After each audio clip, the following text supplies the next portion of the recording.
Bom, meus caros, boa noite para todos. Espero que estejam me ouvindo. Boa noite. Boa noite. Boa noite. Boa noite. Boa noite. Espero sinceramente que todos estejam bem, cada um tentando superar as próprias dificuldades à sua maneira, mas sempre se lembrando de que tudo vai passar. Nada é para sempre. Bom, nós vamos desenvolver a aula de hoje fazendo inicialmente um breve comentário sobre a nossa atividade. A nossa atividade, eu vou comentar, são duas questões e vou abrir prazo para recurso. Como assim? Na medida em que eu for desenvolvendo a correção das questões, caso algum aluno queira apresentar um recurso em face da correção, porque vislumbrou na aplicação da nota alguma falha, fique à vontade. Como deverá ser esse recurso? O aluno imprime a questão,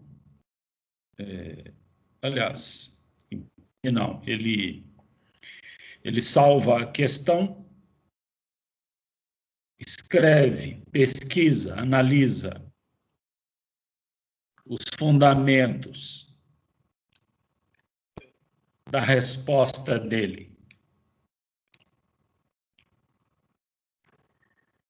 Fundamenta a resposta dele naquilo que ele acha, naquilo que ele entende que ela deveria ter sido melhor avaliada, explica por quê, de preferência apresentando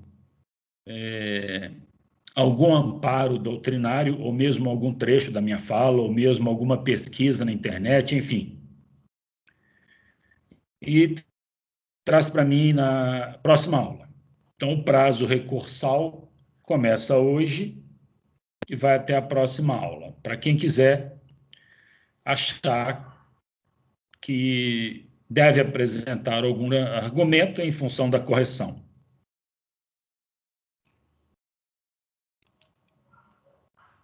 Repito, esse recurso, ele deve estar fundamentado. O aluno vai esclarecer por que está apresentando o recurso e como aquela resposta dele deveria ter sido melhor avaliada em função dos argumentos que ele está trazendo agora, confirmando a resposta dele. Para quem quiser. Próxima aula, então. Fique claro isto. Alguém ficou na dúvida desse recurso aí? Querem que eu explique novamente? Tipo assim, vai ter que refazer, Calixto? Não, não necessariamente refazer. Eu vou corrigir as duas questões. Cada um recebeu a prova, recebeu nota. Aí eu vou comentar as questões. Quem entender que a minha avaliação na questão poderia ter sido melhor, vai explicar, vai justificar esse entendimento na próxima aula, mediante o ajuntamento, mediante a juntada de fundamentos que confirmem a fala do aluno. Então, o aluno respondeu: eu não aceitei aquela resposta. Então, se ele achar que a nota que recebeu não foi adequada, ele tem agora um prazo recursal, ele vai buscar fundamentos para aquela resposta. De onde ele tirou aquela resposta? Pode ser numa aula minha, pode ser em qualquer pesquisa da internet. Então, ele vai trazer os argumentos para fortalecer a resposta dele. Ele vai mostrar que não tirou aquela resposta do nada. Ele teve um fundamento. Isso que eu quero que ele traga, caso queiram, evidentemente. Então, essa é a primeira observação. Me entreguem até a próxima aula. E podem mandar para mim. Calton, quer falar? Sim, vai ser por meio de um link ou algo específico? Não, vocês passam para o líder e o líder repassa para mim no WhatsApp e eu já vou corrigindo e já despacho juntamente com o líder, ele devolve para vocês. Ok? Ok. É um texto muito simples, só que nesse texto, não se esqueçam, eu gostaria que vocês apresentassem o objeto da pesquisa que está fortalecendo a questão de vocês. De onde está o argumento para que aquela questão seja melhor revista. Muito bem. Essa é a primeira observação. Se alguém, pois não, alguém levantou o braço aí, pois não, pode falar. Foi a Ellen, professor. Boa noite, turma. Boa noite, professor. Boa noite. É só para ficar mais claro, professor, no caso, eu acredito que nosso próximo encontro, na verdade, não vai ser semana que vem, porque semana que vem acho que vai ser avaliação, né? Como que é semana que vem que a gente tem que entregar? Como vai funcionar? Não, mas eu recebo do mesmo jeito. Semana que vem é o prazo que eu recebo. Uhum. Então, eu recebo, vou ler, e depois, na próxima aula, depois da prova, eu já dou a solução, entendeu? Ok, obrigada. Então, eu vou dar um prazo para vocês apresentarem recurso, caso queiram, e terei para mim um prazo igual para me ler o recurso e verificar se ele procede, certo? Se houver alguma dúvida, o líder depois pode se reportar a mim, que eu esclareço sem nenhum problema. Mais alguém tem alguma dúvida?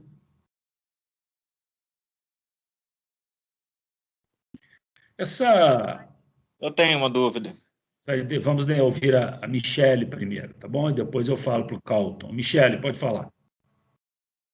Sim. Primeiramente, boa noite a todos, né? Porque eu acabei de estudar, cheguei agora do trabalho. Michele, tudo bem, né? A sua voz está muito baixinha. Tem jeito de você falar um pouquinho mais alto? Sim, deixa eu ver se eu consigo melhorar. Melhorou? Melhorou. Tá bom. Como eu entrei agora, Calixto, eu perdi a explicação, provavelmente, que você estava dando do trabalho, não é isso? Sim. Quer que eu repita? Oi? Quer que eu repita? Sim, por favor. Na realidade, o que eu estou falando para a turma é que eu vou corrigir a atividade agora. Foram 2 questões, eu vou corrigi-las. Se algum aluno entendeu que, em face da minha correção, aquela questão deveria ter sido melhor avaliada, ele vai copiar a questão e vai anexar à questão que ele acha que deveria ter sido melhor avaliada os fundamentos, as justificativas, os argumentos para essa melhor avaliação. Esses argumentos podem ser alguma aula minha, algum escrito, alguma pesquisa na internet, ou seja, ele vai apresentar novos argumentos que confirmem a questão dele, entendeu? Entendeu, Michel?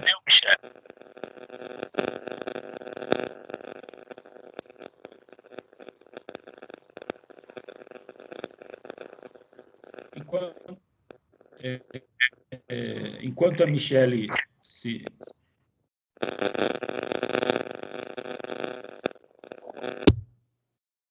Calton, quer falar? Sim, a minha dúvida é a respeito que se o senhor tem a nota salva da parcial com o senhor... Se eu tenho a nota? Porque eu tô com um problema no portal, aí a nota que o senhor me deu, Aí eles acabam passando eu para o turno da manhã por engano. Aí eu vou ter que esperar um prazo de 3 dias para poder acessar o AVA. Aí, pelo que aparece, eu vou ter que fazer todas as atividades, ou seja, eu perdi as pontuação. Aí eu quero saber se a parcial que eu fiz, a minha nota está salva com o senhor. Está claro, aí. Eu vou...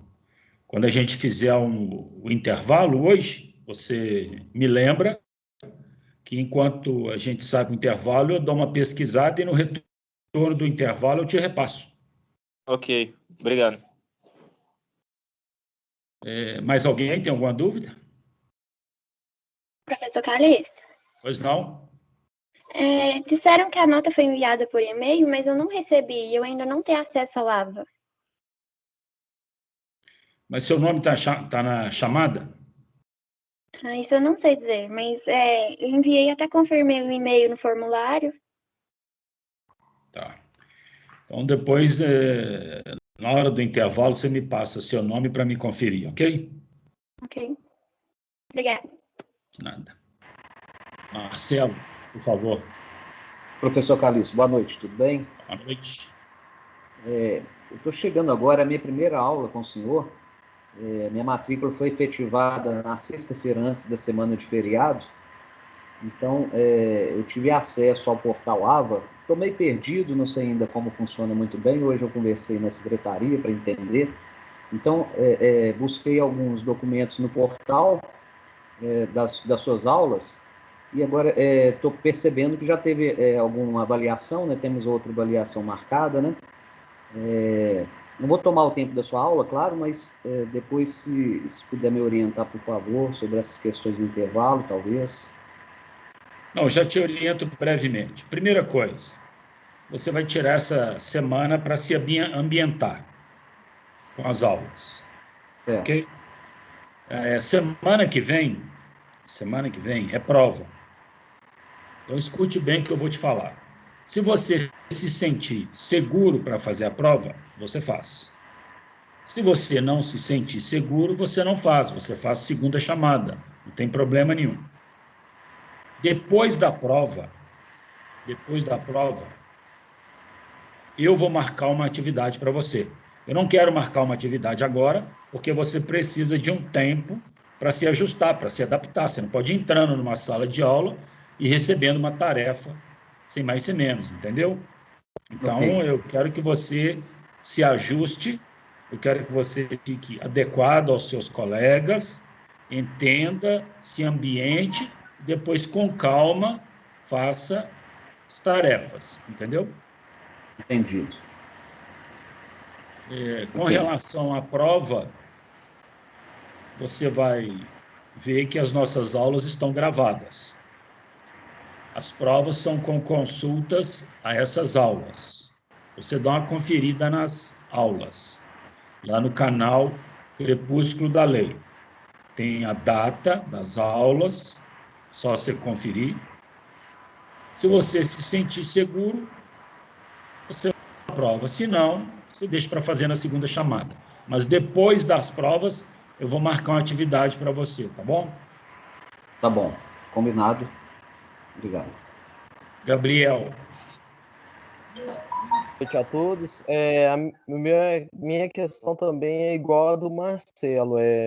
Eu comecei hoje, então também, se o senhor puder me explicar direito como que vai funcionar e se eu puder me ambientar essa semana com as aulas e o senhor puder também me dar uma atividade igual ele. Mesma coisa. Primeiro eu quero que você se dirija ao nosso canal, está lá no YouTube, chama-se Crepúsculo da Lei, tem as aulas dessa turma, aí você confere a data lá, toda segunda-feira, aí você confere, vê as aulas, e depois você vai verificar se está em condição de fazer a prova. Lembrando que a prova é com consulta a essas aulas. Mas então dá para fazer tranquilo. Não sei. Se você vai se sentir seguro fazendo prova, consultando aquelas aulas, não tem problema nenhum. Se você achar que é meio arriscado, vai fazer segunda chamada, não tem problema nenhum. E depois da prova, na outra semana, eu marco a atividade para você e para o Marcelo, mesma coisa, ok? Ok, obrigado. Eu quero que tanto o Gabriel quanto o Marcelo interajam com a sala. Eu gostaria que a sala os recebesse bem, trocasse mensagem com eles, coloquem eles no grupo e façam com que eles se sintam bem à vontade para tocar o curso, ok? Mas alguém quer falar alguma coisa? Ou podemos prosseguir? Bom, então vamos lá. Vamos fazer uma breve correção da prova. Eu assinalei na questão, que ela, na prova, que ela valia 1000 pontos. Todavia, quando eu fui lançar as notas, eu notei que essa turma, a primeira atividade, na realidade, valia 2000 pontos. Então, a nota foi multiplicada por 2. Então, quem tirou 1000, por exemplo, é porque tirou na prova 500. Então, vocês receberam a comunicação da nota por e-mail e vocês vão notar que no portal esta nota está multiplicada por 2, porque essa primeira atividade, para essa turma e única, a atividade vale 2000 pontos. Então, confiram lá. Repetindo, quem está lá no portal com 1.200 pontos, evidentemente, tirou na prova 600. É só conferir a nota que eu mandei para vocês por e-mail e multiplicá-la por 2, que vocês verão que ela estará lançada no portal. Certo? Foram 2 questões. Essas questões... Professor, desculpa. Quando o senhor lançou a nota, o senhor já multiplicou por 2. Já está lá a nota multiplicada por 2? Não. Lá no portal, sim. Não, então, mas um exercício para a gente. Não, acho que não está multiplicado ainda não, porque eu acho que está assim, o valor em 1000, eu acho que não está não. No portal que já está multiplicada por 2, né? É no portal. No que o senhor mandou para o nosso e-mail, não está multiplicada por 2 ainda não. Não, que bom, graças a Deus. Tá bom, obrigado, professor. Tá. Então, vocês receberam uma nota pertinente a uma atividade que valia 1000. Então, essa é a nota que vocês receberam. Quando eu fui lançar essa nota que vocês receberam lá no portal, ela foi multiplicada por 2. Ok? Então, esse valor que vocês receberam por e-mail, lá no portal, ela está multiplicada por 2. Ok? Podem conferir lá. Então, foram 2 atividades. Vocês vão notar, meus caros, que nas 2 atividades, quem quiser abrir a sua prova aí, pode... Eu não sei se tem condição de abrir, mas foram 2 questões.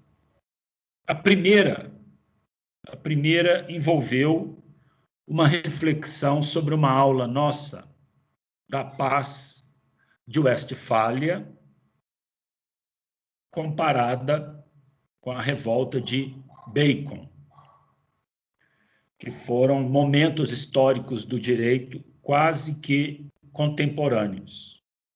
Essa foi a primeira questão. Então, eu pedi nessa questão que vocês falassem sobre as consequências desses 2 episódios e se, eventualmente, entre esses dois episódios, haveria algum ponto comum entre eles. Muito bem. A questão que vocês devem ficar atentos, e alguns não perceberam ou não atinaram para isso,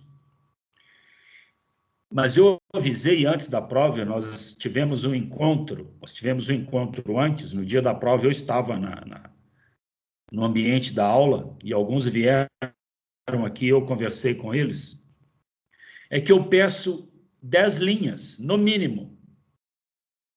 10 linhas.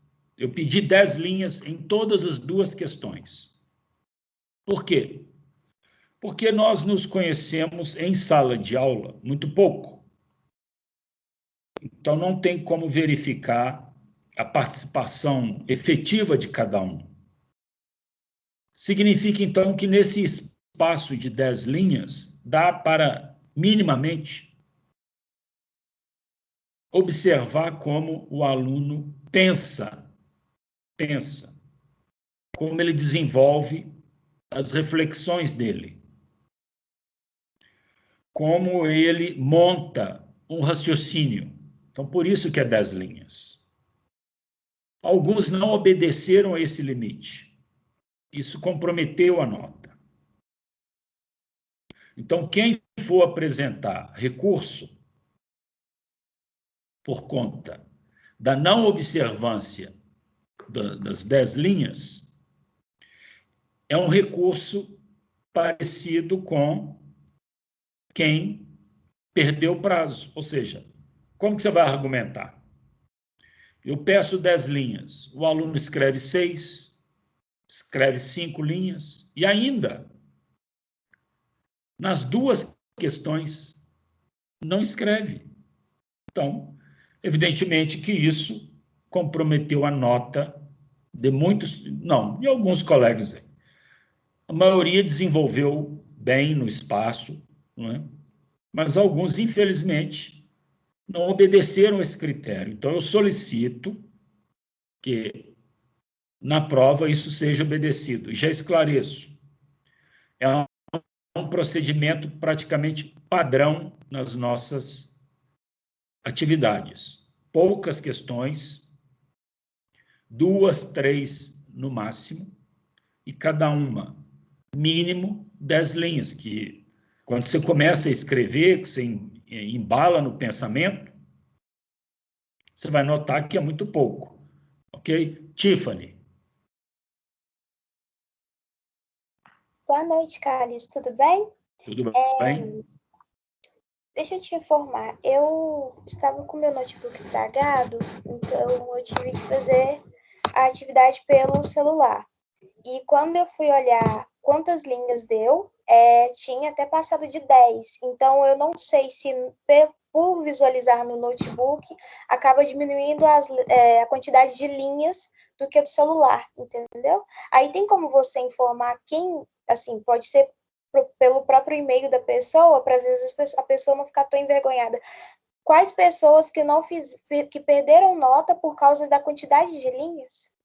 Isso aí você pode me mandar depois uma mensagem que eu te respondo tranquilamente, ok? Mas não confiem no celular. Normalmente, o que o celular indica, quase sempre, é metade.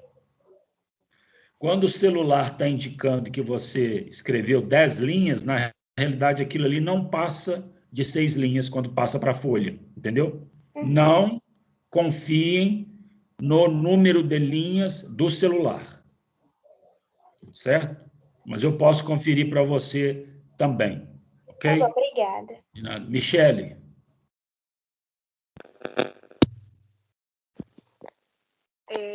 Eu gostaria de saber a respeito apenas do prazo, porque eu não recebi minha nota no e-mail. Então, eu entendi que o senhor não validou a minha atividade.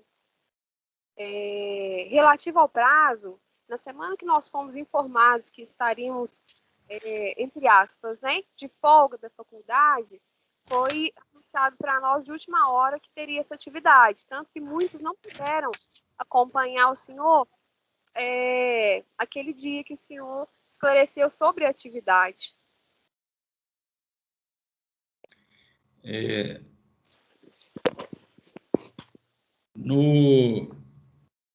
A atividade eu já havia informado anteriormente. Eu já havia dito com uma semana de antecedência. Falei, semana que vem nós vamos fazer uma atividade. Já havia sido dito. E também mantive uma série de contatos com o líder, mandei uma série de orientações pelo nosso grupo. Com relação à eventual ausência de sua nota, eu vou verificar se teu nome, se surgiu algum problema, se você está com algum problema no portal, isso eu posso conferir para você sem nenhum problema. Pela relação que eu tenho aqui, teu nome não está na lista de alunos que eu não achei no portal. Eu só não consegui, de todas as turmas que eu dou aula, eu só não consegui achar 3 alunos. 3. E seu nome não está nessa relação. O que significa? Significa que você fez prova, que a sua nota foi lançada e que, por algum motivo qualquer, você não está tendo acesso a essa nota. Então, depois você me manda uma mensagem para mim repassar para você individualmente, ok? Ok. Através de qual e-mail posso contactar o senhor? Você tem contato com o líder? Sim, Gabriel. Pois é, você passa para ele, na mesma hora eu respondo. Ok, tudo bem. Obrigado. De nada. Calton. A respeito dessa quantidade de linhas, eu utilizo muito o celular, né, para os estudos. Aí como que eu vou saber que deu no máximo as 10 linhas que você tem desejado? Porque no computador dá menos, né? Aí como que eu faço para saber? Calton, meu caro, isso aí é uma pergunta que você tem que responder para você mesmo, porque eu vou abrir a questão. Eu abro em folha, normalmente. Padrão normal de folha A4, não é? E poucos alunos não conseguiram. E quem sofreu prejuízo com a nota, um prejuízo significativo, é porque respondeu aí 5, 6 linhas. Ou seja, metade. Quem chegou lá 8, 9, eu ainda andei considerando. Certo? Mas repito, não confie em celular. O celular normalmente manda metade. Metade. Então, se for fazer novamente pelo celular, escreveu 10, põe mais 10, para garantia. Entendi. Ok? Eu estava até pensando em acrescentar mais, mas aí eu fiquei na dúvida e deixei daquela forma mesmo. Pois é, mas veja que a questão pede, no mínimo 10 linhas. É exatamente para mim conferir o jeito que o aluno pensa, o jeito que ele escreve, como que ele está sentindo a matéria, não é? E por isso que tem prazo. E qual a consideração que tem que ser deixada também em evidência?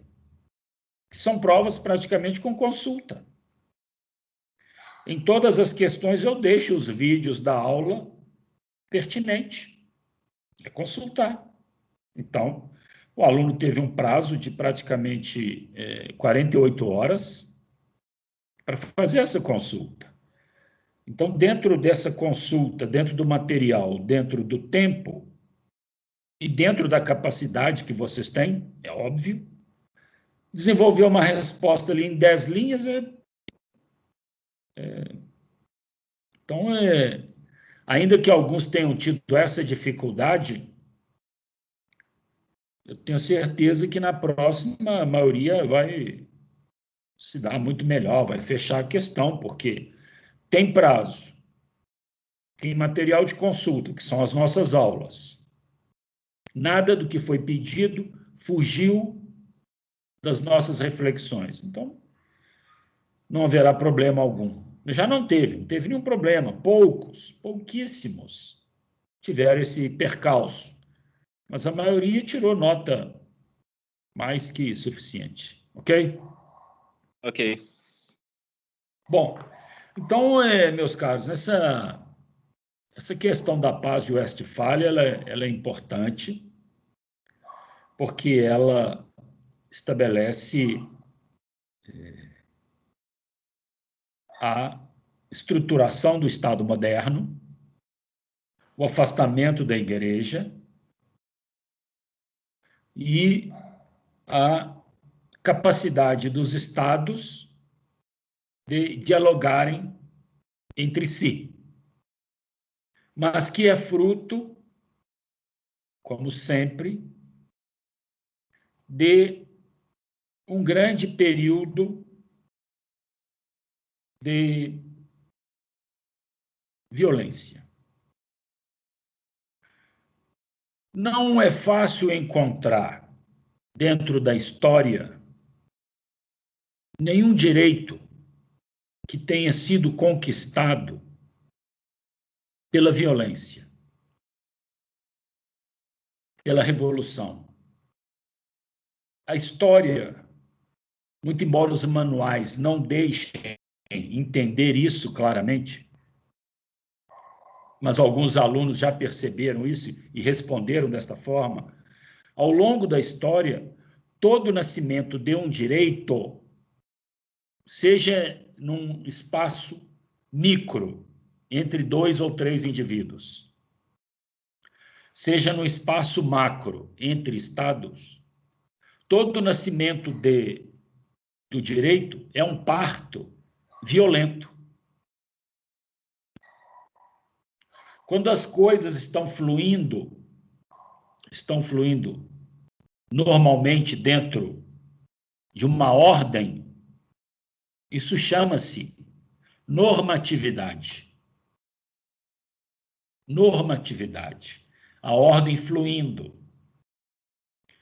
Quando dentro dessa normatividade há um embate, é porque alguém se sentiu atacado e ele reage.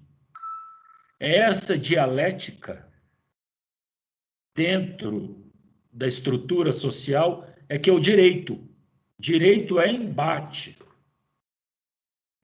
Quando vocês estiverem debatendo lá no fórum, aquilo é um debate, só que é um debate agora estabelecido com regras, mas é uma luta pelas palavras. O que os advogados fazem é um combate pelas palavras, mas antigamente esse combate era físico e tinha outros critérios. Então, o que a gente conclui? Que tanto no macro, que foi a paz de Westfália, para reunir os direitos e organizar o Estado, como também lá no caso da revolta de Bacon, que ele quis avançar no território indígena, em todos os casos, foi manifestações do direito pela violência. Então, guardem bem isso, por favor. Quando eu falo em fundamentos históricos do direito, eu estou falando de casos em que a violência foi necessária para superar um sistema de poder, qualquer um. Porque dentro de um sistema de poder, há uma normatividade que pune quem reage. É importante entender isso. Então, quem está sendo oprimido, quem é oprimido, ele não pode contar com aquele sistema que está em vigor. Porque aquele sistema em vigor está oprimido, então ele vai ter que partir para o chamado direito natural. Por isso que nós estudamos as revoluções. Toda revolução parte de um direito natural contra uma ordem escrita, contra um sistema que já está preparado, escrito por um vencedor. É isso. Pois não, Giovana? Giovana?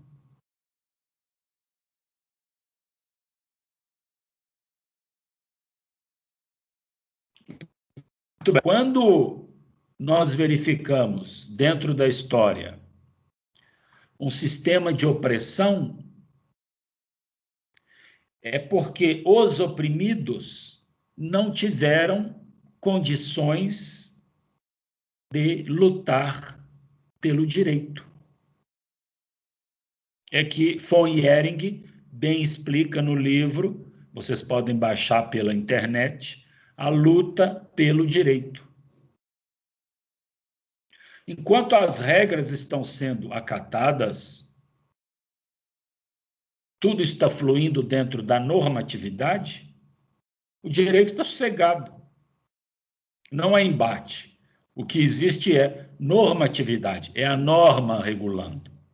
Quando a norma, ao invés de regular, quando aquela norma, ao invés de estabelecer a ordem, ela parte para atitudes de opressão, aí é que vai haver um embate histórico para superar aquela norma, e isso é que é o direito.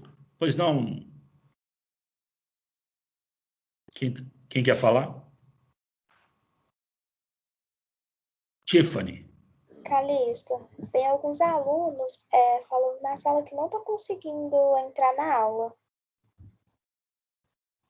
Bom, aqui no meu controle, eu recebi todos. Estamos com 27 na sala.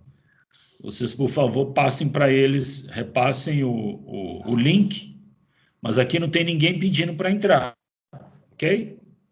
Ok.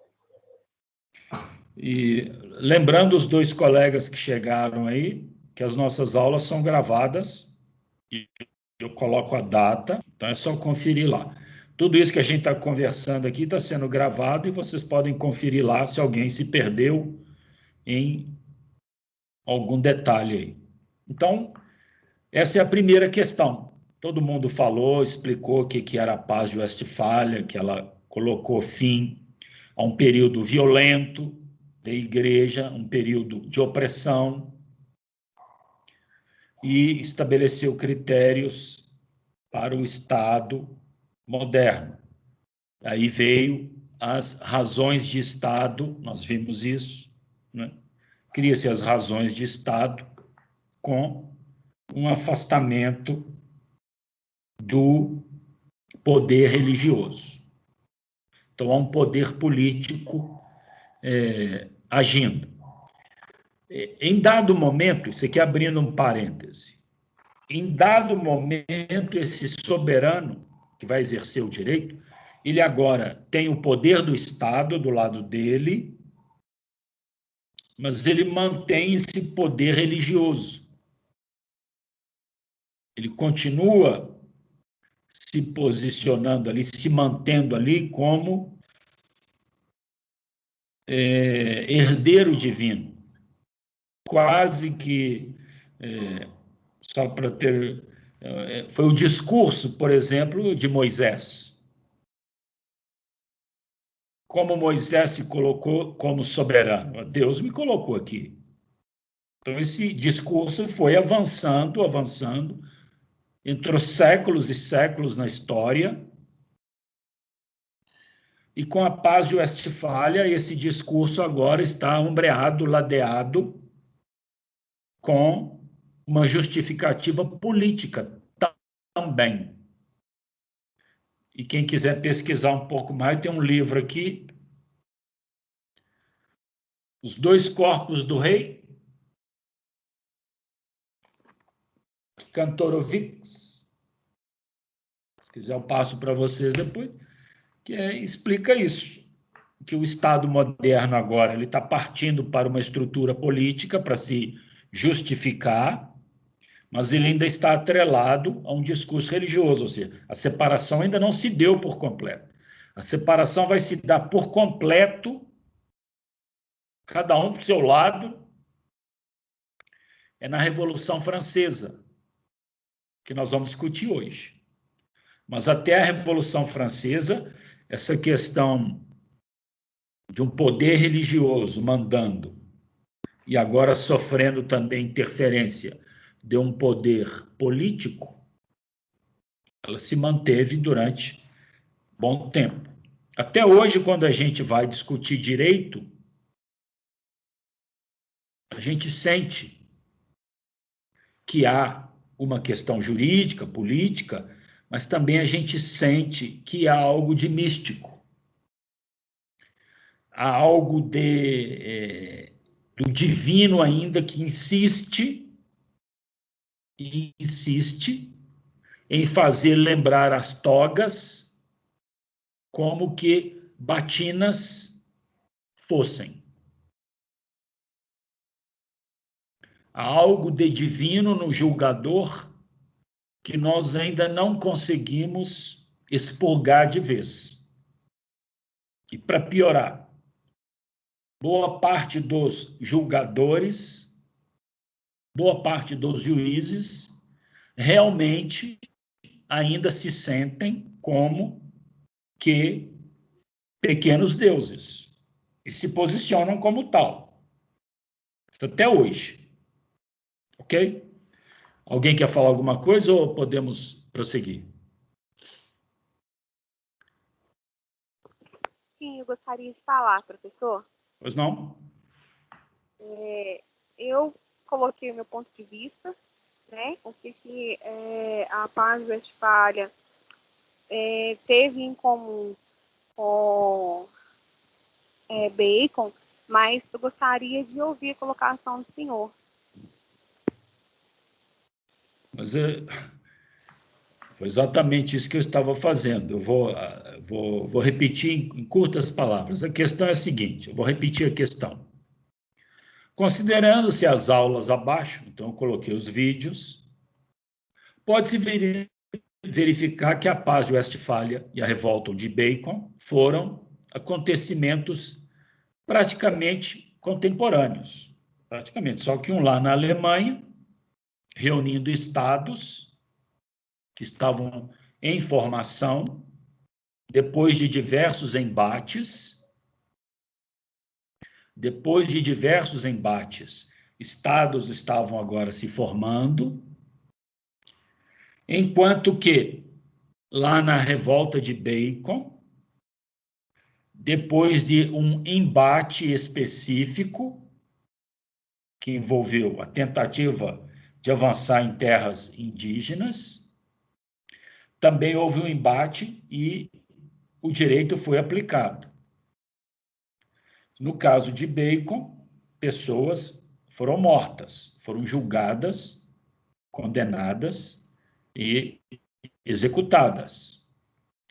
Então, o que nós verificamos nessa questão? Nós verificamos que o direito, como base histórica, uma manifestação de violência, quando possível, porque nem toda manifestação de violência em busca do direito é vencedora, e aí o risco do perdedor ser executado, tem diversos casos, e um caso que posso até citar aqui, por exemplo, Espartacus. O Espartacus liderou uma revolução de escravos e perdeu. Ele partiu para o embate e perdeu, ou seja, nem sempre o direito vence, mas às vezes que o direito venceu ao longo da história,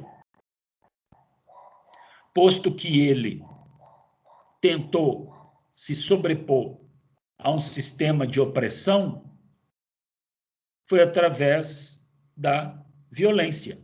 Mas essa violência, meus caros, não é uma violência qualquer, é uma violência com base num direito natural.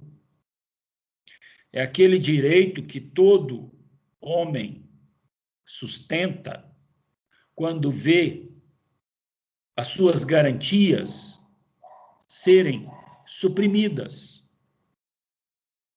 É por isso que o estudo dessa nossa matéria é importante,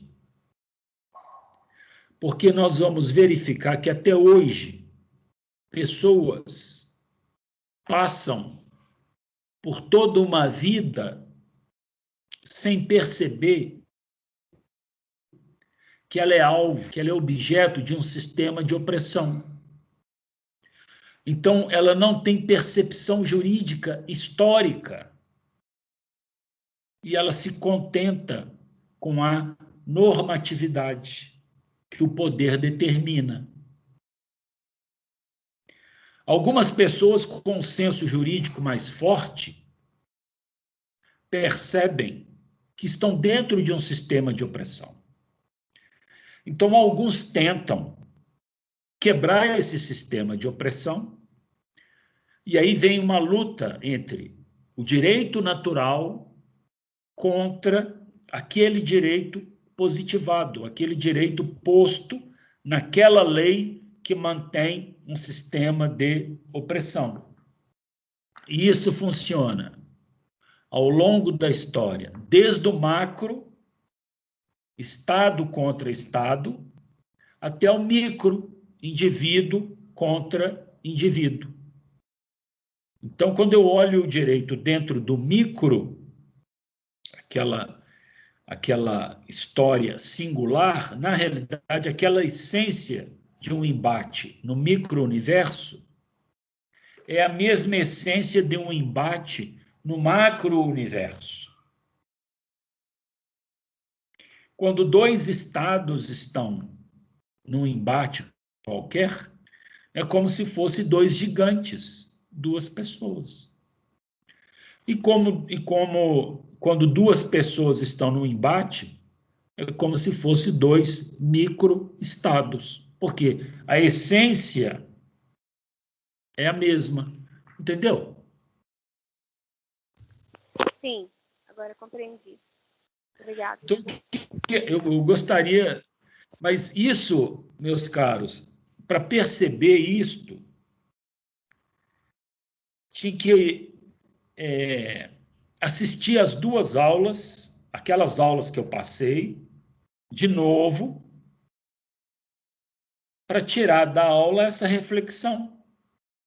Mas é uma reflexão que eu faço em todas as aulas e mantenho aqui com vocês. O direito, ele não se confunde historicamente, vocês vão tirar isso em todas as aulas, com declarações. Declaração é uma coisa, direito é outra. Declaração de direito não é direito, é declaração de direito. Ursinho de pelúcia não é urso. Okay? Urso é uma coisa, urso de pelúcia é outra coisa. Direito é uma coisa, declaração é outra. Constituição é uma coisa. Direito constitucional é outra coisa. Direito constitucional está pactuado, está pactuado. Então, aquele pacto tem que estar escrito. Há casos em que o está escrito não é cumprido, e às vezes há casos em que o que está escrito é subtraído da pessoa. É isso que eu preciso que vocês entendam, que o estudo histórico do direito é diferente. Vamos supor que nós tenhamos que estudar o Jesus histórico. O Jesus histórico. É um estudo completamente diferente daquele ou daquilo que se declara simplesmente na Bíblia.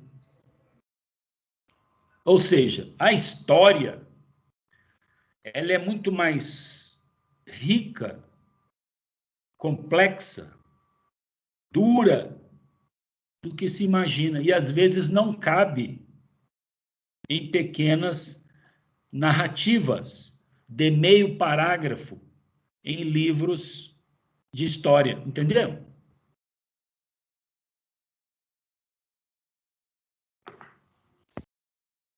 Sim. Quando nós estivermos estudando esse atual momento, hoje, o Brasil de hoje, daqui a 10 anos, nós vamos estar estudando, dentro do âmbito histórico, uma série de violações contra os indivíduos que estão sendo praticados por quem está no poder. Todavia, nós vamos ficar perplexos daqui a 10, 15 anos, nós vamos ficar assim, como as pessoas naquela época não perceberam isso? Como as pessoas, por exemplo, não perceberam o roubo de direitos previdenciários? Como as pessoas não perceberam o roubo de direitos trabalhistas? Como as pessoas assistem calmamente os aumentos constantes da comida? Como as pessoas hoje, calmamente, estão passando fome? Como as pessoas hoje estão passando calmamente desemprego e toda ordem de dificuldade. E nós não vamos, como que eu vou entender isso daqui a 10 anos? Então, o que eu quero dizer é que, ao longo da história, algumas pessoas percebem as violações e partem para o confronto. Elas não aceitam isso. Ocorre que algumas conseguem, saem vitoriosas, e as outras são mortas, enforcadas, esquartejadas, crucificadas, e perdem. Mas é um estudo de uma concepção histórica do direito que é, inegavelmente, percepção de uma agressão e reação. Quantas e quantas mulheres passaram ao longo da vida sendo objetos de espancamento, objetos de estupro do próprio companheiro, sem atinar para isso, sem perceberem. Achar que é normal amanhecer com o olho roxo. Achar que é normal, sem mais ser menos, ser pega pelo cabelo e se submeter a uma relação sexual a qualquer hora que o marido quiser. E achar que isso é normal. Ou seja, a falta de percepção. E já aproveitando essa fala, a falta de percepção da agressão que nos impede de compreender o direito, o nosso senso jurídico, ele é historicamente diminuído por mecanismos de alienação. É como se nós estivéssemos recebendo, ao longo da história, uma série de anestesias que vão fazer com que nós não tenhamos dor na subtração dos nossos direitos. É o que está acontecendo agora. As pessoas não estão sentindo dor na subtração dos seus direitos. Tenho certeza que todo mundo aí conhece alguém em dificuldade, desempregado, e talvez até passando fome. Alguém tem que juntar um daqui, um dali, para dar a cesta básica. Tenho certeza disso. Com tendências a piorar. Esse é o momento. Significa que, nesse momento histórico, existe uma normatividade oriunda de um poder atuando fortemente, com, inclusive, a ajuda de uma igreja, que manda que as pessoas sejam bons cristãos e não reajam, porque o bom cristão é aquele que não reage, enquanto que o poder vai, paulatinamente, roubando dinheiros, roubando direitos historicamente conseguidos à custa da morte daqueles que perceberam em determinado momento histórico. Entendeu?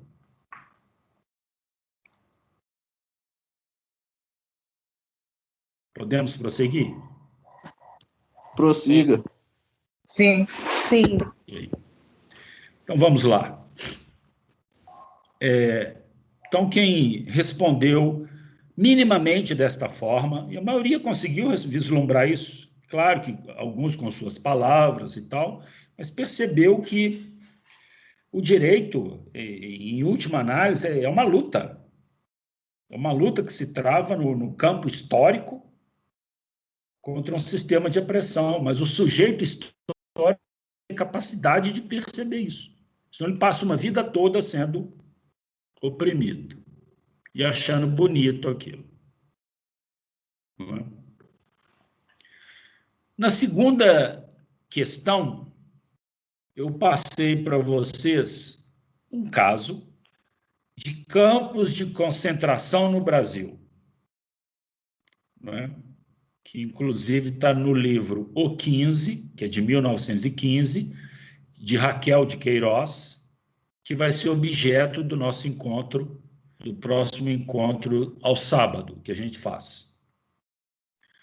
Então, veja que o nosso campo de concentração veio antes do nazismo. Ok? Veio antes. A gente já fazia isso aqui. Porque os judeus fazem constantemente a propaganda deles.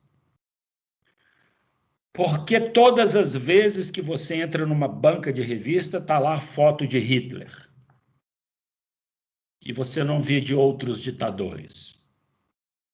Porque eles fazem questão de manter o senso jurídico deles sempre alerta. É o tempo todo, seja nos filmes, seja nas notícias, nos livros. O senso jurídico, o tempo todo, alerta, para não esquecer. Ao passo que nós já fomos aviltados diversas vezes, humilhados, espancados diversas vezes por diversos governantes e reelegemos esses governantes. Estão aí até hoje. Então, a nossa elite, que é uma elite cruel, violenta, certo? Vocês podem acompanhar aí como eles estão matando no campo, como os grileiros estão matando no campo. Fica falando que o MST é violento. Que violento coisa nenhuma. Mostra aí, se alguém quiser mostrar um ataque do MST, por favor. Eu mostro 10, 15 ataques de grileiros contra o MST, contra quilombolas, contra lideranças sociais, contra índios, contra meio ambiente. Isso tem as pencas na internet. São violentos. A nossa elite é violenta. Sempre foi. Ou vocês acham que é qualquer elite que mantém uma escravatura quase 400 anos? Não, não é qualquer elite que faz isso, não. Certo? Uma elite assim tão sutilmente violenta que manda o sujeito ir para a igreja, tomando ônibus, entrar e vai vacinar em Miami, o canalha. Toma vacina lá em Miami e manda aqui no Brasil o povo ir para a igreja. Ele é incapaz de ensinar que a igreja está dentro dele, não é ele que está dentro da igreja. E ainda o sujeito tem televisão ainda. Ele tem televisão, tem revista, tem rádio, mas ainda assim o sujeito manda a pessoa para a igreja.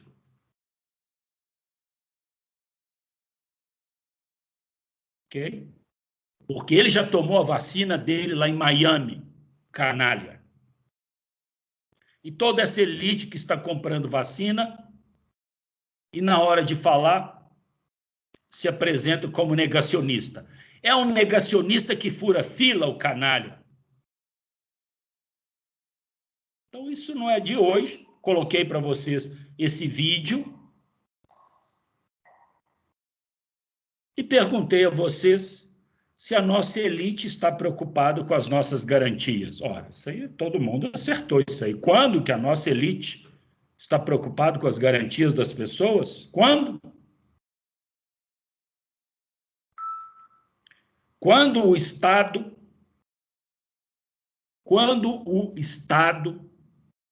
se importou com as classes baixas. Eu quero que alguém por favor, pode me esclarecer.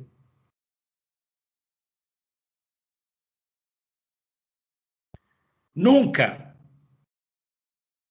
Às vezes que a classe baixa tentou qualquer coisa, o Estado desceu o porrete nela, desceu o cacete. Então, qualquer sujeito, hoje, pode ir para a porta do STF, pedir fechamento, pedir ditadura. Vai, faz isso. Agora, vai ser professor para ver. Vai professor para a rua pedir direito. O que acontece? Se ele não toma porrada da polícia. Quando não tem os dias cortados. Tal qual alguns lá em São Paulo, agora recebendo R$11 no contra-cheque.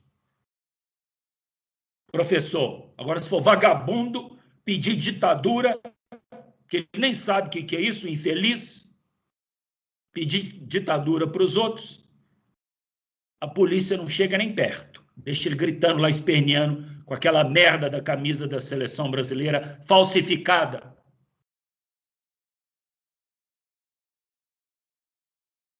Alguém quer falar alguma coisa? Podemos prosseguir? Eu concordo, Calixto. Infelizmente, nós temos por parte no Brasil, quem manda é quem é mais esperto, né? A gente usa o espertão, o brasileiro ele quer o espertão. E hoje você vê essa turma dos espertões aí. Negacionista com a vacina chinesa do Dória, mas a mãe vacina com a vacina chinesa do Dória. E ainda falsifica o cartão de vacina colocando que é de Oxford. Mas o lote e a data indicam para que é a vacina da Coronavac. Um policial militar em surto psicológico atira contra os próprios colegas, atira para o alto. Ao invés da gente trazer à tona para o Estado dar valor à polícia em forma de instituição, trazer psicólogo, colocar os problemas e realmente solucioná-los, eles fortalecem a narrativa e não estão nem aí para os direitos, e sim para a narrativa deles. Isso é o que importa hoje. O olavismo é isso, né? Eu já me manifestei sobre esse episódio na medida em que qualquer manual de academia de polícia trata a ação daqueles policiais na Bahia como perfeita, foi correta. Então, veja, na hora que os policiais devem ser elogiados porque agiram corretamente, eles são criticados. Na hora que os policiais abateram aquele sujeito no Rio de Janeiro, em que o governador que manda dar tiro na cabecinha desceu do helicóptero, vibrando como se tivesse marcado um gol em final da Copa do Mundo, todo mundo elogiou a polícia e ninguém falou nada da vítima. Quando o Exército matou aquele músico no Rio de Janeiro, com mais de 80 tiros no carro dele, mais de 80, ninguém falou da vítima. Todo mundo elogiou a ação do Exército. E agora, quando a polícia age certo, eles trocam os valores. Estão enaltecendo o cara que, com um surto, que não devia nem estar ali com aquele fuzil de serviço, ele não podia transitar com aquilo. Então, a polícia age certo, aí é uma inversão. Ou seja, com qual propósito isso? Qual o propósito disso? Pois não, Calton? Sobre esse homem que foi fuzilado pelos soldados e tal, eu estava acompanhando, mas eles foram levados a juiz? Veja, ele, sempre que esses fatos acontecem, para aplicação de uma decisão, tem que haver um processo. Então, vai ter um processo. E, ao final, é claro que o artigo 23 do Código Penal, que fala da legítima defesa, vai falar para esses policiais: vocês mataram, mas vocês mataram em legítima defesa. Pronto, acabou. Mas tem que ter um processo. Então, vamos supor aqui que qualquer um está andando em via pública. E, de repente, alguém se aproxima com uma arma. Aí, num descuido do sujeito, você tem aquele lampejo, aquela doideira, resolve se atracar com o cara. Eu falei: não vai levar minha moto, estou custando a pagar. Aí você se atraca com o sujeito, rola no chão com o sujeito, mata o cara. Só tá vocês dois em via pública. Chama a viatura, está lá o cadáver. Vai ter que haver um processo para apurar e, ao final, sair a decisão, a sentença, que é do verbo sentir. Por isso que o juiz tem que ouvir para dar uma sentença. O que ele sentiu, falando da legítima defesa, ou seja, tudo passa por um processo. A questão é que, quando há indícios de legítima defesa, as pessoas não podem esperar a sentença presa. Elas têm que esperar em liberdade. Então, o que vai acontecer com aqueles policiais? Agiram dentro do artigo 23, foi uma ação que qualquer um pode rever, dentro dos padrões policiais, foi uma ação perfeita, a neutralização do inimigo, do agressor, pronto. O que eu acho estranho é que, nessa hora, quando a polícia agiu certo, estão enaltecendo o sujeito. Das outras vezes que a polícia deveria ser apurada, ela foi enaltecida. Então, há um propósito claro nisso, que não é um propósito jurídico, é um propósito ideológico, partidário ideológico. Ok? Então, alguém mais quer falar alguma coisa ou podemos prosseguir? Professor. Pois não? Só uma dúvida. Acima de um tiro, cabe legítima defesa? Veja, quando a gente lê o artigo 23, fala que, enquanto a agressão está acontecendo, a reação é legítima. Então, não interessa quantos tiros. Então, o marido chega em casa, chutando a porta. Nós já estamos separados. Ele grita lá: não interessa, seu corpo me pertence, não sei o quê, blá, blá, blá. Mete a porta pé na porta e vai entrando. A mulher pega uma arma ali, talvez até do filho, enfim, ou dela, que ela comprou, tremendo, dá um tiro, um na perna, um no braço, vai dando tiro. O último disparo faz o sujeito cair. Pronto, acabou. Então, não é uma questão de números de disparos. E nem a questão da arma, porque às vezes alguém fala, estava armado de revólver, e o outro estava desarmado. Aí, que é isso? Olha o tamanho do sujeito. Você vai apanhar com a arma na mão? Então, a lei fala que, enquanto a agressão está acontecendo, você está livre para reagir. O que não pode, por exemplo, alguns anos atrás, uma velhinha dando uma entrevista. Ela deu 3 tiros no sujeito que entrou na casa dela. Ela dando entrevista, como foi? Ela falou, eu peguei a arma, dei nele um tiro, ele caiu. Ele estava lá caído, eu aproveitei e dei mais 2. Aí complicou a vida do advogado dela, não é? Porque enquanto ela deu o primeiro disparo, todo mundo também pode ver pela internet o caso daquela policial em São Paulo, na porta da escola. Não é? O sujeito veio chegando armado. Quando ele chegou, ela imediatamente tirou a arma da bolsa e efetuou o disparo. O cara caiu. Ela, na mesma hora, parou. Outra ação perfeita, legítima, clara.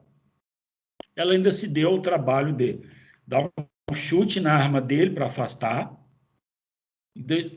chamou no celular. Isso é uma ação perfeita. E é isso, legítima defesa é isso. Você tem que fazer a agressão parar. Parou a agressão, quando aquela agressão para, meus caros, você dá um tiro na pessoa, e ela caiu. Se você tentar dar o segundo, um terceiro pode pular em cima de você e agir em legítima defesa daquele que está caído.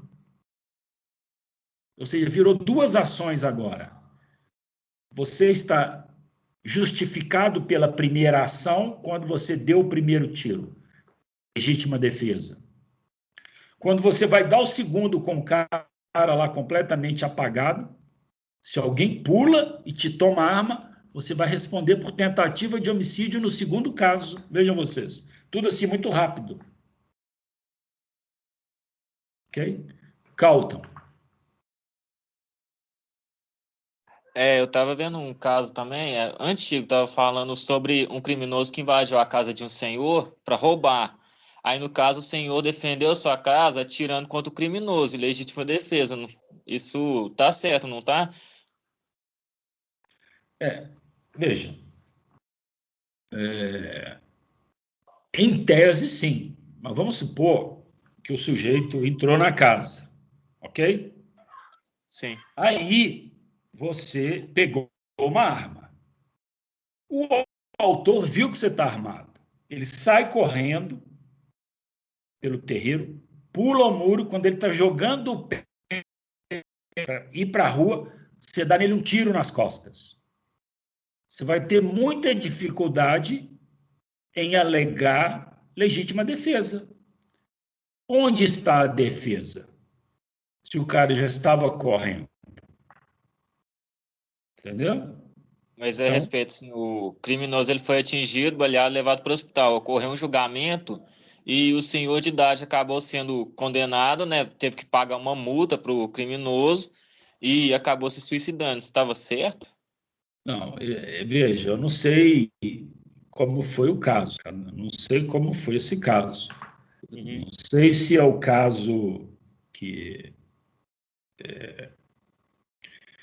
uma perseguição que muitos falam aqui em Divinópolis, do sujeito que entrou na casa e o dono saiu perseguindo com uma foice, e por conta dessa foice cortou. Não, foi com a foice não. Foi com uma arma de fogo mesmo.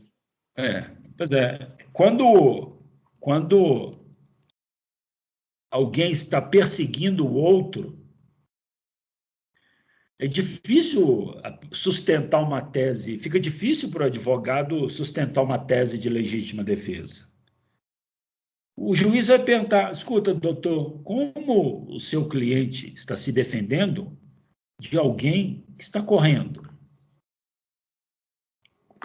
Como que o advogado vai explicar isso? Não tem como, né? Difícil. Difícil. É uma questão Agora, lógica. É uma questão se a pessoa lógica. estivesse agredindo... É a mesma coisa que muitos policiais também têm dificuldade. Operação policial. O sujeito vem com a moto, fura o bloqueio. Aí o policial vai atrás, persegue essa moto e efetua disparos contra os ocupantes da moto. O que está na garupa morre, porque toma os disparos pelas costas. Eu pergunto, o policial vai alegar o quê? Não, ele não parou. E daí? Você vai dar um Não tiro? tem o que alegar, mas eles dão a ordem de parada, não dão? Sim. Sim. Quer dizer que a ordem de parada do policial vale a vida de uma pessoa. Se você não parar, eu te mato? Uai, que é isso? Não existe. Não, aí não. Mas eu acho que era mais para imobilizar, né, o suspeito, não? Bom, qualquer coisa, menos dar tiro nos outros. Além do que, aquilo, o policial ele não pode se comprometer. O policial ele não pode querer ser um justiceiro social. Ele tem que ir até o limite dele. Ele conseguiu, ele atuou, ele fez cessar, ótimo. Ele não conseguiu, ponto, acabou. Qual o problema? Não é? Por quê? Nós estamos num país em que isso tudo acontece contra, infelizmente, as classes baixas. Essa valentia toda, eu já disse, ela desaparece nos bairros da elite. Você não acha policial valente, você não acha bala perdida, você não acha nada disso em bairro de elite. Então, por que o sujeito quer ser bravo lá no bairro de periferia? Ou contra aquele sujeito preto que está pilotando a moto? Ou pardo, ou seja lá o que for. Nessa hora, toda a valentia em defesa da sociedade. Aí lá no bairro rico, para aquele carro importado, praticamente vomita na cara do policial, ele se mantém calmo para depois, em juízo, pedir indenização. Ué, por que essa calma não aparece lá no bairro pobre, ou por que essa brabeza toda não aparece no bairro rico? Que negócio é esse? Desigualdade? É óbvio. É óbvio. É isso que o nosso direito mostra. Desigualdade. Uma classe, uma elite, agindo historicamente contra uma classe baixa. Só que tem uma classe baixa que às vezes percebe que está sendo espoliada e às vezes não. Pois não, Tiffany? Calixto, tem um caso que não faz muito tempo que aconteceu, de uns policiais estarem numa padaria, e eles queriam prender um cara, e eu acho que a esposa dele, né, a proprietária da padaria, ela não queria que eles levassem ele, e ela foi para cima do policial, né? E o policial foi em legítima defesa em um certo momento, pelo que eu acho, né? Porque ele foi para cima dela também e ele fez ela deitar no chão, né? Ela deitou ela no chão e enforcou ela por 38 segundos. E ele falava, ó, coloca a mão para trás, coloca a mão para trás. Ela colocou e mesmo assim ele continuou enforcando ela. E a filha dela ficou desesperada. No vídeo mostrava ela toda branca, já não aguentando mais. E Eu achei, tipo assim, em legítima defesa do policial em parte, porque foi erro dela ela ter ido para cima dele, né? Mas eu acho que a parte dele ter enforcado ela por 38 segundos foi muito errado da parte dele. Ou você acha que não foi? Não, primeiro quero dizer que trabalhar como policial é muito difícil, né? É por isso que tem que haver determinados parâmetros. O policial ele tem sempre que estar perguntando se faria aquilo em qualquer lugar com qualquer pessoa.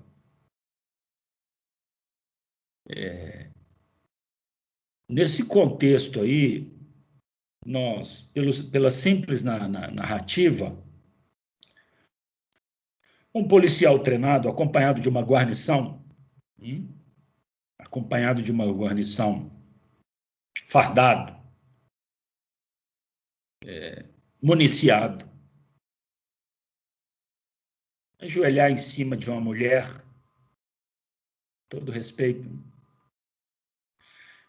dentro dos padrões normais de uma ação policial, isso é o fim da picada.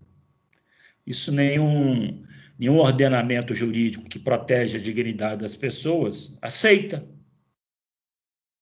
Então, isso chama-se excesso. Professor. As pessoas têm que trabalhar, mas elas têm que trabalhar dentro de padrões. Se a mulher parte para a agressão, se ela já está caída, acabou a agressão, vai ter que ajoelhar em cima dela, né? Com a filha olhando. Quando vocês forem juízes, eu espero que vocês estejam analisando todas essas nossas conversas com o olhar de advogado, com o olhar de juiz, vão entender. Porque o direito ele não é para a maioria. O direito não é para a maioria. O direito é para a minoria. Que minoria? Aquela mais fraca. O direito é para a parte fraca. Quem precisa do direito é o mais fraco, para equilibrar o jogo. Então, diante da parte mais frágil, não se pode abusar dessa fragilidade. Isso é excesso. É claro que é excesso. Né? Não precisa se fazer nenhuma pós-graduação em legislação comparada de policiologia, criminologia, vitimologia. Qualquer um olha isso, policial ajoelhado em cima da cabeça do pescoço de uma mulher. É excesso. Para que isso? Não é? Portanto, meus caros, existem mecanismos que atuam para que nós estejamos cada vez mais perdendo esse senso de microcriminalidade. Porque, convenhamos, meus caros, eu já vou abrir o espaço para o intervalo. A macrocriminalidade, essa que está vendendo a Petrobras sem que a gente esteja vendo, essa que está querendo vender a Eletrobras sem que a gente esteja vendo, certo? Essa que coloca a seu favor procurador-geral que não faz nada, essa que coloca pessoas que não fazem nada em pontos estratégicos para que ela possa praticar macrocriminalidade, essas pessoas deitam e rolam nessas horas do crime baixo, do crime da microcriminalidade, essa criminalidade de rua ridícula que envolve a patuleia. Pode ser violento, tanto que for, mas em linhas gerais, os alvos são um bando de miseráveis. É um bando de pés descalços. E no Brasil, a lei penal é igual a uma serpente. Ela só pica os pés descalços.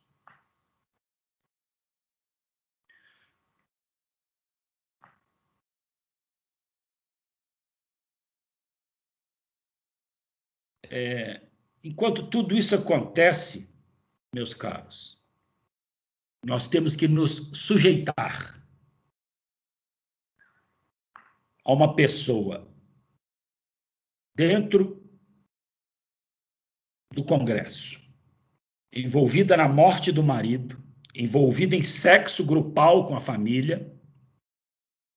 Eu tenho que tolerar essa pessoa.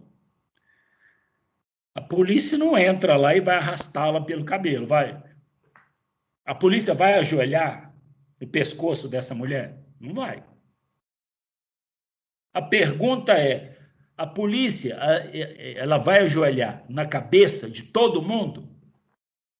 Se é todo mundo, não mexe não, tá valendo, é assim.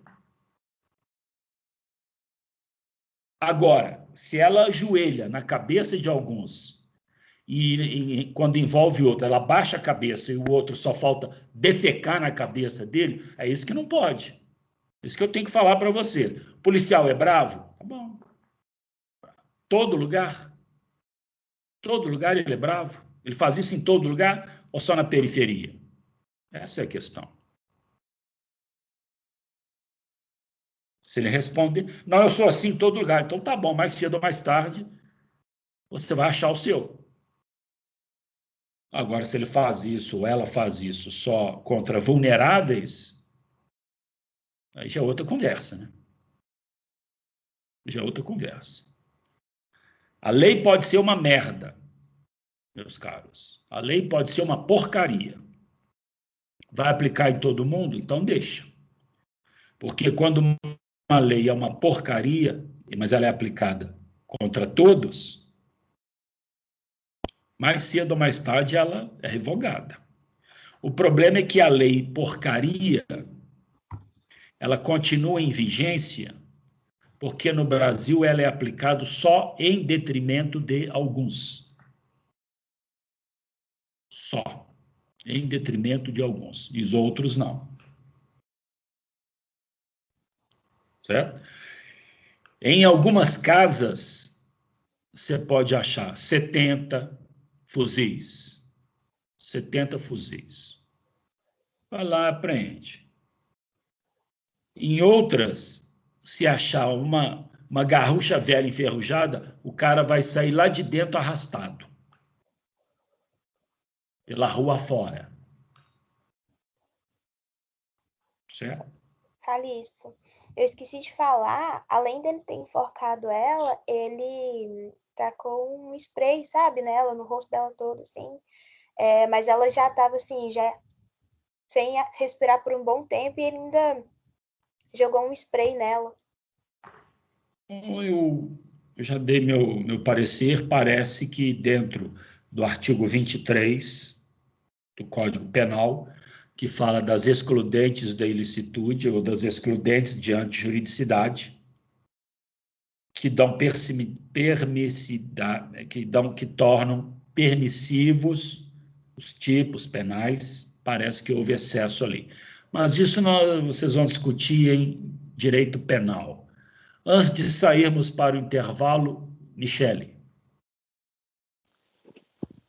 Pegando um gancho, uma continuidade no que o senhor estava falando, temos um exemplo muito claro no caso do Henry, né? Aquela criança que morreu e até agora ninguém foi preso, né?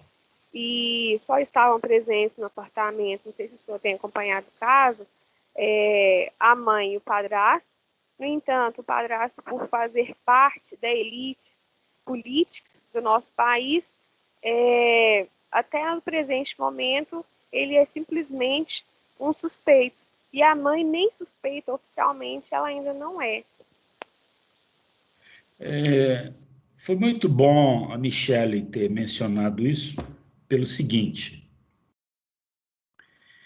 No Brasil se tem o hábito... Estou vendo que a nossa coordenadora está aqui, ela quer falar. Vamos dar a palavra a ela e em seguida eu retomo. Professora Daniele, por favor, fique à vontade. Boa noite, professor, tudo bem? Boa noite. Professor, eu estou tendo um problema na aula do senhor, porque vários alunos, alguns estão caindo da aula do senhor e não estão conseguindo voltar. e outros alunos não conseguiram entrar. Eu estou tentando ajudá-los a entrar desde as 19 horas, eles não conseguem entrar, eu não sei o que está acontecendo. Eu vou fazer o seguinte, eu vou sair então, né? Vou dar um intervalo aqui de 10 minutos, vou sair e vou voltar, né? Ver se resolve isso, porque aqui eu não sei o que está acontecendo. Nós estamos aqui agora com 20 na sala. Sim. Ver se resolve, né? Tinha até mais gente na sala, e alguns alunos me reportaram que o sistema deles caiu e eles não conseguem voltar para a aula do senhor.